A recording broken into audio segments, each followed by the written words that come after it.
كيقول واحد المثال: اعمل بذكاء ولا تعمل بجهد. هذا المثل هذا كينطبق على هاد خوينا هذا.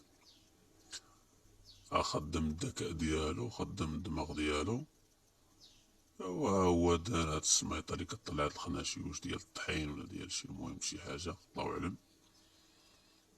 دار لهم الكلم هاد الجهات وكتجي الصمتة وكدور راسها من هنايا.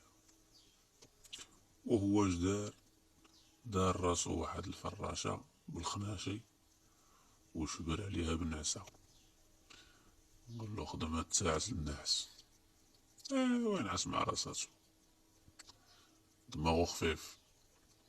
كان شي واحد ما كيفكرش راه مسكين كيهز في الخناشي ويقعد. هو ريقل شغلو ودراها النعسة يرتاح مع راساتو واحد 10 دقايق.